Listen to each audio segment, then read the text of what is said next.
നിയമസഭാ തെരഞ്ഞെടുപ്പിൽ മികച്ച സ്ട്രൈക്ക് റേറ്റുമായി മുസ്ലിം ലീഗ്. മത്സരിച്ച 27-ൽ 22 പേരെ ലീഗിന് വിജയിപ്പിക്കാനായി. നിയമസഭാ ചരിത്രത്തിൽ ആദ്യമായാണ് പാർട്ടിക്ക് 22 MLA-മാർ എന്ന അംഗബലം ലഭിക്കുന്നത്. മുൻപ് 2011-ലെ തെരഞ്ഞെടുപ്പിൽ നേടിയ 20 സീറ്റുകളായിരുന്നു പാർട്ടിയുടെ ഏറ്റവും ഉയർന്ന റെക്കോർഡ്.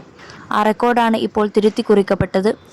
മഞ്ചേശ്വരത്ത് AK-M Ashraf, Kasaragod Mayin Haji, Thiruvambady CK Kasim, Kuttiadi Parakkal Abdulla, Koduvally PK Firoz, Perambra Fathima Thahiliya, Kunnamangalam MA Razak master, Kozhikode south advocate Faisal Babu, Kondotty TP Ashraf Ali, Eranad PK Basheer, Manjeri advocate M Rahmathulla, Perinthalmanna Najeeb Kanthapuram, Mankada Manjalamkuzhi Ali, Malappuram PK Kunhalikutty, Vengara KM Shaji, Vallikkunnu TV Ibrahim, Tirurangadi PMA Sameer, Kottakkal Abid Hussain Thangal, Tanur PK Nawaz, Tirur Kurukkoli Moideen, Mannarkkad N Shamsuddin, Kalamassery VE Abdul Gafoor എന്നിവരാണ് ലീഗ് ടിക്കറ്റിൽ ജയിച്ചവർ.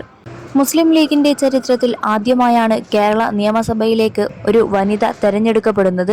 ഇടതുമുന്നണി കൺവീനറും സംസ്ഥാനത്തെ തലമുതിർന്ന CPM നേതാക്കളിൽ ഒരാളുമായ TP രാമകൃഷ്ണനെയാണ് ഫാത്തിമ തഹലിയ പരാജയപ്പെടുത്തുന്നത്. 21 ലക്ഷത്തോളം സന്തുഷ്ടരായ ഉപഭോക്താക്കളും 2 ലക്ഷത്തോളം തിമിര ശസ്ത്രക്രിയകളും പൂർത്തിയാക്കിയ മലബാറിലെ ഏക കണ്ണാശുപത്രി Al Salama high hospital, hospital road, Perinthalmanna. Azhikode, Koothuparamba, Guruvayur, Punalur, Chelakkara എന്നീ മണ്ഡലങ്ങളിലാണ് ലീഗ് പരാജയപ്പെട്ടത്.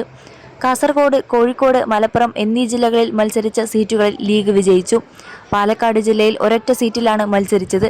അവിടെയും ലീഗിന് വിജയിക്കാനായി. പാർട്ടിയുടെ കോട്ടയായ മലപ്പുറം ജില്ലയിൽ വൻ മുന്നേറ്റമാണ് ലീഗ് നേടിയത്.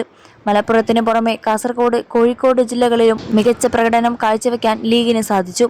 UDF തരംഗത്തിനൊപ്പം ലീഗിന്റെ സംഘടനാ കരുത്തും വിജയത്തിന് ആക്കം കൂട്ടി. പുതുമുഖങ്ങൾക്കും യുവ നേതാക്കൾക്കും നൽകിയ പരിഗണന വോട്ടർമാരെ സ്വാധീനിച്ചതായാണ് പ്രാഥമിക വിലയിരുത്തൽ. നിയമസഭാ തെരഞ്ഞെടുപ്പിലെ UDFന്റെ ഉജ്ജ്വലമായ പ്രകടനത്തിന് പിന്നാലെ പ്രതികരണവുമായി VT സതീശൻ.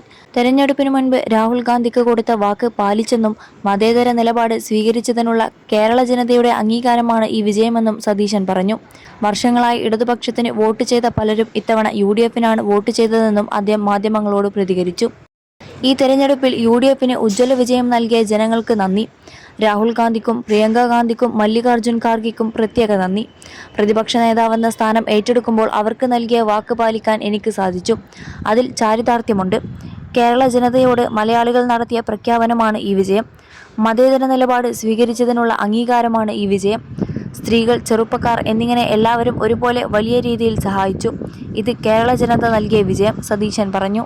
വർഷങ്ങളായി ഇടതുപക്ഷത്തിന് വോട്ട് ചെയ്ത പലരും ഇത്തവണ UDFനാണ് വോട്ട് ചെയ്തത്. അതാണ് തെളിഞ്ഞിരിക്കുന്നത്.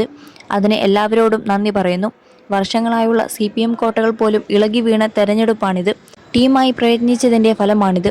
ഉത്തമ കമ്മ്യൂണിസ്റ്റുകാരെ കണ്ടാൽ ചിരിച്ചോളാനാണ് പുതിയുഗ യാത്രയിലടക്കം ഞാൻ പറഞ്ഞിരുന്നത്.